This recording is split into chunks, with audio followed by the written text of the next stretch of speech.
Bismillahirrahmanirrahim. Assalamualaikum warahmatullahi wabarakatuh. Alhamdulillah, di pagi hari ini kita masih dapat melanjutkan materi yang merupakan pertemuan kedua pada materi bahasa Arab peminatan ini. Yang telah lalu kita telah bahas pada bagian pertama. Nah, sebentar ini kita akan lanjutkan dari bagian yang pertama itu. Namun sebelumnya mari kita berdoa bersama. Ya, kita mulai. Bismillahirrahmanirrahim. Allahumma zidana ilman warzuqna fahman sahiha. Rabbi syrahli sadri wa yassirli amri wahlul 'uqdatam min lisani yafqahu qauli. Amin, Allahumma amin. Anakku sekalian, pada pertemuan yang lalu kita telah bahas bagian pertama dalam hal ini taksimul kalimati. Dalam taksimul kalimati ini muncul satu pembahasan an-nasul qurai, ya, yang artinya suatu wacana dengan judul amun jadidun. Amun jadidun. Iya. Selanjutnya, sebagaimana saya sudah menyampaikan lebih awal bahwa kompetensi yang akan kita pelajari itu ada 2, 3.1 dengan 4.1, di mana secara umumnya adalah menganalisis bentuk makna dan fungsi dari susunan gramatikal taksimul kalimah al-muzakkar wal muannas, juga menyajikan hasil analisis bentuk makna dan fungsi dari susunan gramatikal taksimul kalimah al-muzakkari wal muannas. Ya, selanjutnya pada kompetensi ini tentunya ada indikator pencapaian kompetensi. Nah, titik temunya yang akan kita capai adalah siswa mampu menentukan bentuk kata, siswa dapat membedakan bentuk kata, siswa menentukan tanda kata, isim, fiil, huruf dalam hal jenis muzakkar dan muannas.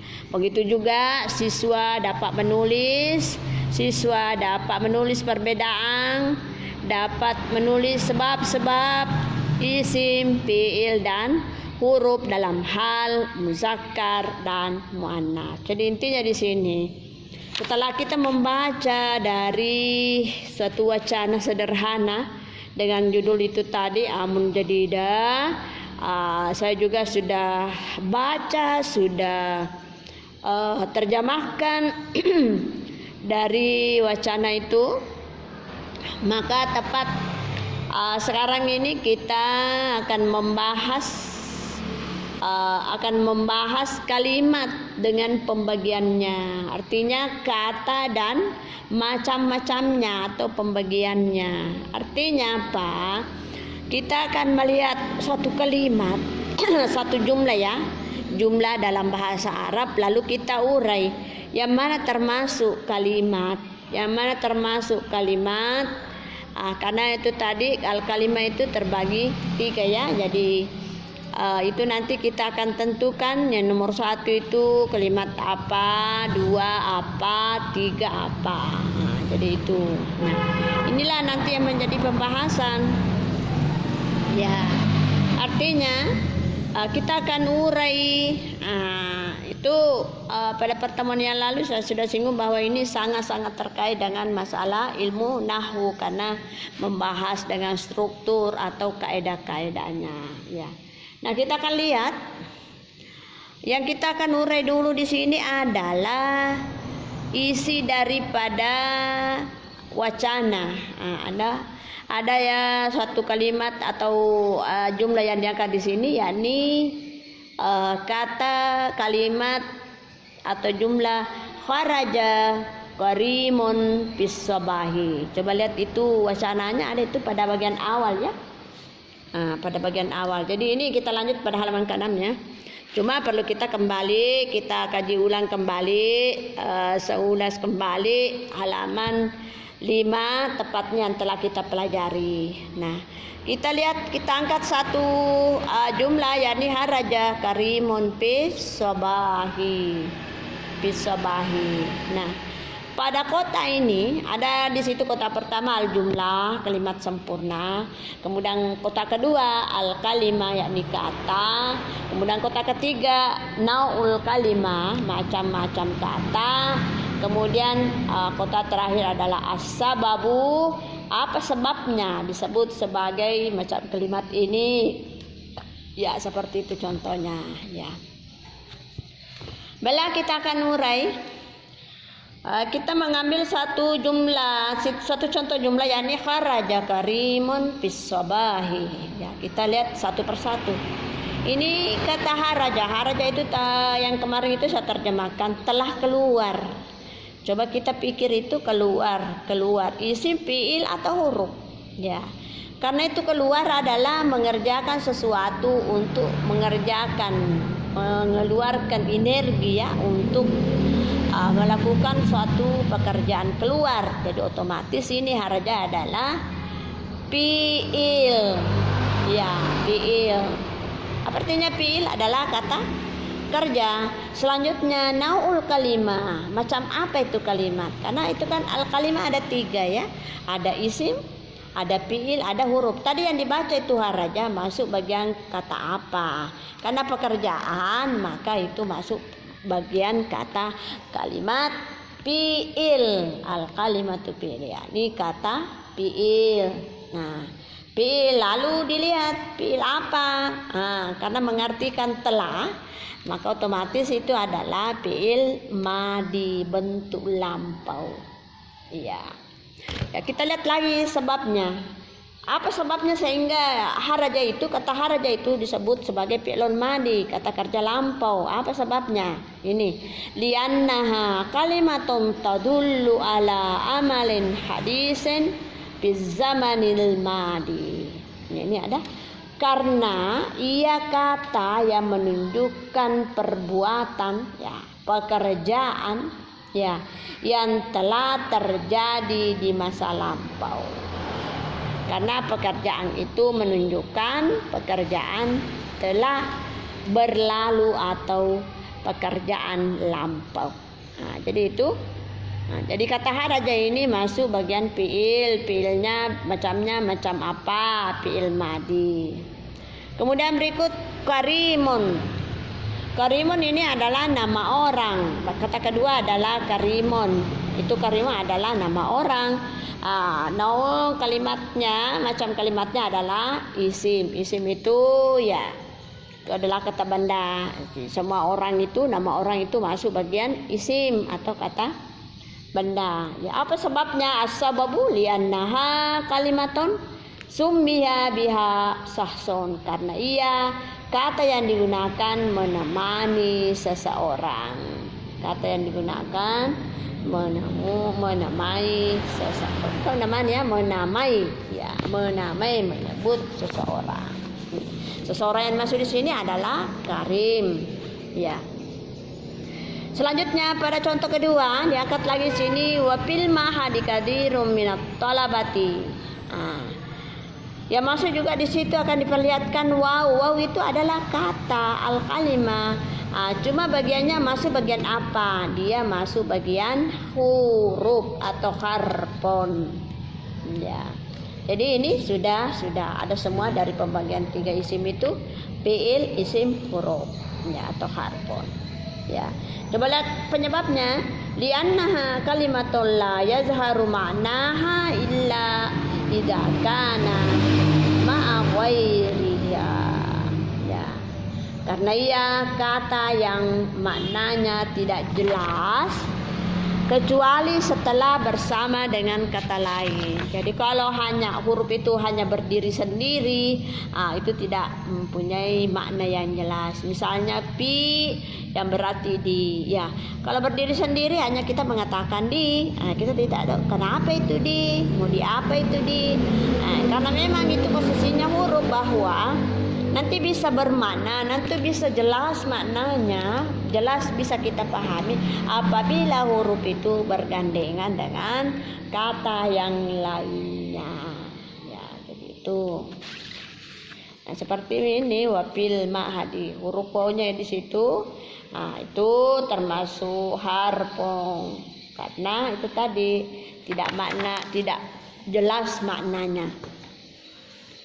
Selanjutnya pi, pada kata pi ini adalah huruf juga ya. Dia masuk bagian harpun. Kenapa dikatakan pi itu juga adalah harpun?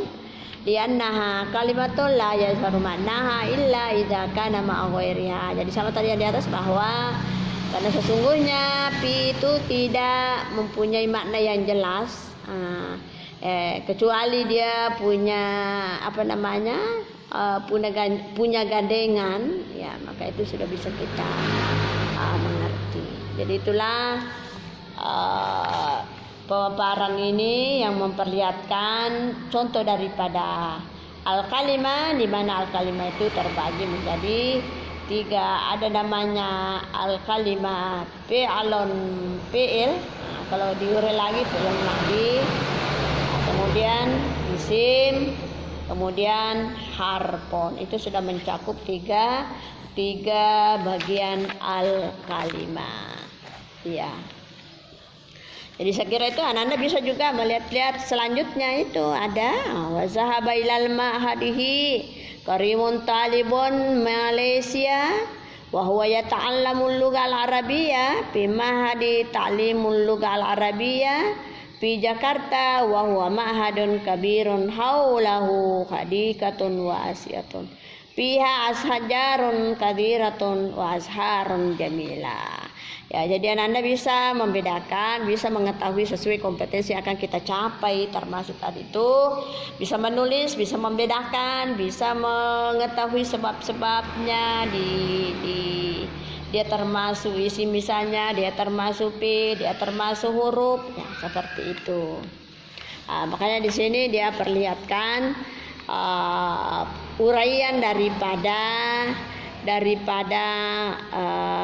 wacana yang diambil tadi, suatu kalimat yang diambil tadi suatu kalimat, lalu itulah yang akan menjadi pembahasan inti atau selanjutnya, atau pembahasan selanjutnya.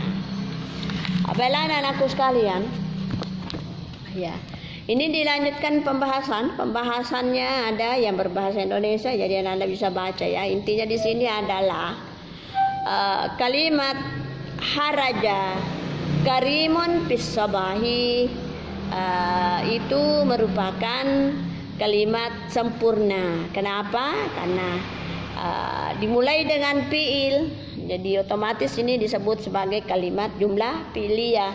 Dimulai dengan fiil, otomatis ada yang melakukan pekerjaan, dalam hal ini karim. Di mana dikerjakan, di mana dia, itu adalah keterangan di akhirnya, yakni bisabai, di waktu pagi, itu merupakan zarab makan. Ya. Selanjutnya pi al-wawu, itu pi dengan al-wawu, itu juga lebih dipertegas di sini bahwa itu tidak bisa kita memahami maknanya yang jelas, kecuali dia bergandeng dengan kata-kata yang lainnya. Ya. Selanjutnya pada paragraf berikut ada kata haraja. Kata haraja yang pertama itu disebut sebagai fi'il. Karena ia berbentuk fi'il madi, maka dia disebut sebagai fi'il madi, maka maknanya dikatakan telah keluar. telah keluar. Karimun ini adalah isim, itulah yang merupakan fa'il daripada kata kerja sebagai zarful makan. Ya. Selanjutnya pada kalimat sempurna yang kedua, wa fil mahadi katsirin minat talabati. Perhatikan bahwa kata waw dan kata pi adalah dua kata yang tidak terlihat jelas maknanya secara mandiri apabila tidak bersambung dengan kata-kata yang lainnya. Jadi ini hanya dua contoh yang diangkat di sini, yang merupakan perwakilan dari jumlah-jumlah yang ada pada wacana itu. Ya. Jadi yang jelas bahwa intinya adalah pembagian al-kalimah. Al-kalimah itu artinya kosa kata. Itu terbagi tiga, ada fi'il madi, ada isim, ada fi'il, ada huruf ya. Fi'il itu ada tiga, madi, mudhari, amar. Madi lampau, mudhari sekarang, amar itu adalah perintah pada saat sekarang ini. Baiklah anak-anakku sekalian, untuk memperjelas dari kaidah yang ada, baiklah kita lanjutkan pada bab al-qaidah. Ya, al-qaidah. Bagaimana kaidahnya? Bagaimana strukturnya? Nah, ini ada al-kalimatu lafzun yata'allafu min ba'di hurufil hijai misluha raja karimun fi wahyanan takunul kalimah harfan wahidan mislu alwa. Ya, ini al-kalimah kata merupakan lapas yang tersusun dari sebahagian huruf hijaiyah seperti haraja. Huruf hijaiyah itu adalah ha, ra, jin. Kemudian kata karimun ka, ra, ya, mim.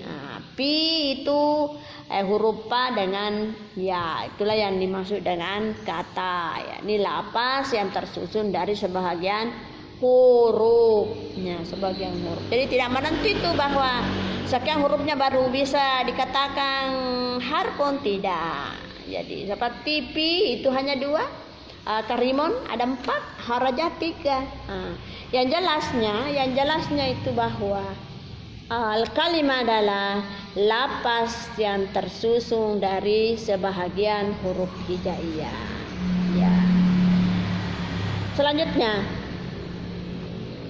2, al-kalimatu salah satu anwain. Ya, kalimat kosakata itu terbagi menjadi 3. Itu tadi yang saya sebutkan, isim, fi'il, huruf. Kemudian isim, lalu kita lihat periksa kembali apa itu isim, apa itu fi'il, apa itu huruf. Al-kalimah, al-fi'lul kalimah, al-fi'lul kalimah, al-fi'lu kalimatun tadullu ala amalin hadasin fi zamanin al-madi au al-qadiri au al-mustaqbali mislu haraja zahaba yata'allamu.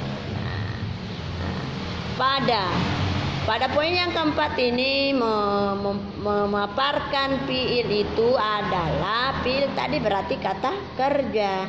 Kata kerja itu merupakan kata yang menunjukkan terjadinya suatu pekerjaan di sewaktu, apakah suatu waktu lampau ataukah suatu sekarang, dan apa waktu sekarang ini. Jadi itu al-hadiri atau al-mustaqbali, yang akan datang, yang sekarang dengan yang lampau. Itu kita lihat mami, kalau memang al-madi berarti itu lampau fil madi, kalau memang al-hadiri yang sekarang atau yang akan datang itu adalah al-mustaqbali. Saya akan pergi. Nah, itu maksudnya situ al-mustaqbal ya, itu yang akan datang. Seperti haraja, zahaba. Ini haraja fi'il madi, zahaba juga fi'il madi. Kemudian zahaba ya ta'allamu adalah fi'il amar karena ada fi'il mudhari, karena ada huruf ya. Kemudian poin kelima adalah al-harfu kalimat yazharu maknaha ma ghairiha min al-kalimati mislu ila wa ya. Jadi huruf adalah, karena itu kan terdiri dari 3 bagian, yakni bagian isim, bagian fi'il, bagian huruf. Ya, ini kita sudah berada di al-huruf, yakni kalimatun yazharu adalah kata yang tidak jelas maknanya. Kata yang jelas maknanya apabila bersama dengan yang lainnya dari kata-kata itu. Jadi itulah pembahasannya. Coba Anda perhatikan bahwa Al-Qaeda ini membahas kaidahnya, membahas pengertian dari setiap pembagian kalimat. Karena kalimat itu terbagi 3, yakni kalimat isim, kemudian yang merupakan benda, kemudian kalimat fi'il yang merupakan pekerjaan. Apakah pekerjaan itu merupakan lampau, sekarang, atau yang akan datang. Kemudian yang ketiga adalah al-harfu, yakni huruf. Di mana huruf itu nanti bisa bermakna dipahami secara jelas apabila bersambung dengan huruf-huruf atau kata-kata yang lainnya. Ya. Jadi ini sudah kita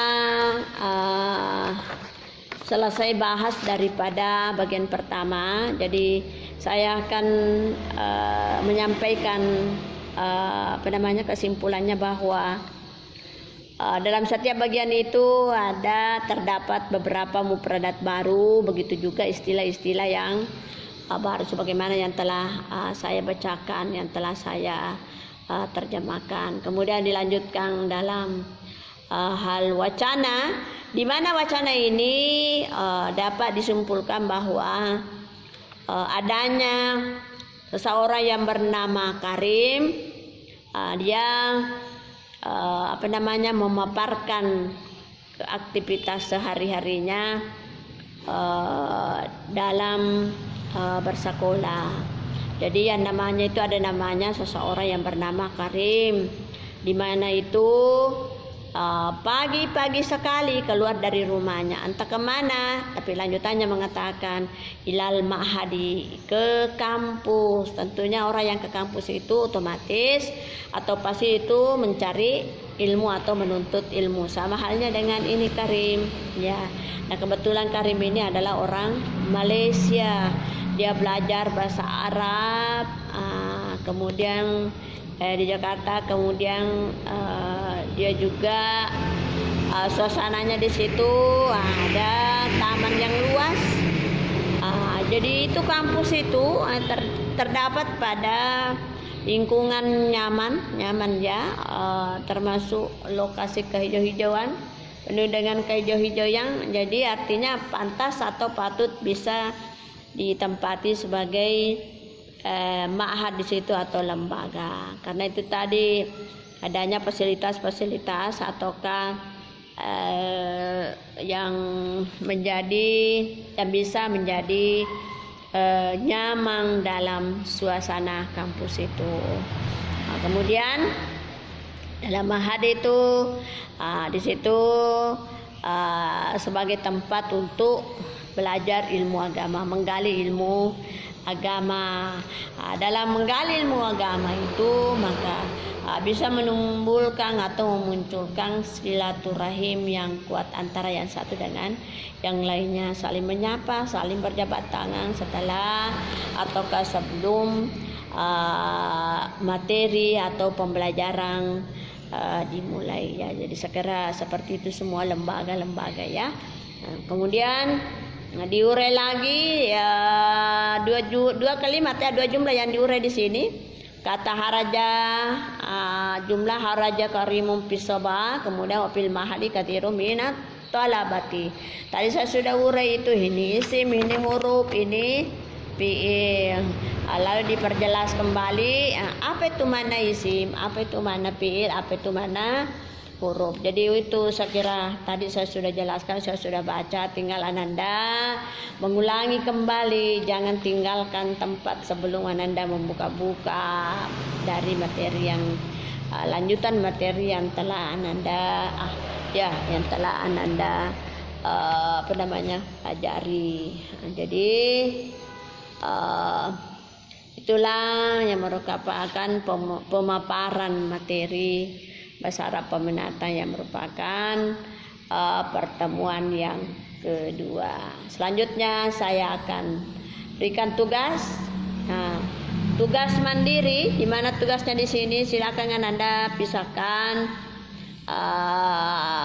dari bacaan dari bacaan yang telah atau wacana. Silakan Anda buat kolom 3 kolom ya. Kolom pertama adalah isim, silakan Anda cari di sini sampai 5. Baru yang dianggap isim itu silakan tulis di bawahnya itu isim. Kemudian kotak kedua, jadi yang Anda anggap itu adalah isim, maka tulislah di bagian pertama. Kemudian yang kedua adalah fiil.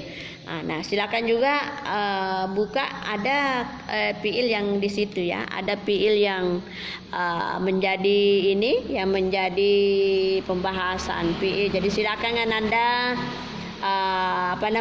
pilih yang mana masuk di situ kata kerja. Kemudian yang terakhir adalah huruf. Nah, silakan dicari juga yang menunjukkan huruf. Saya kira inilah yang menjadi pembahasan pada kesempatan ini. Saya akhiri dengan ucapan wabillahi taufiq wa hidayah. Assalamualaikum warahmatullahi wabarakatuh.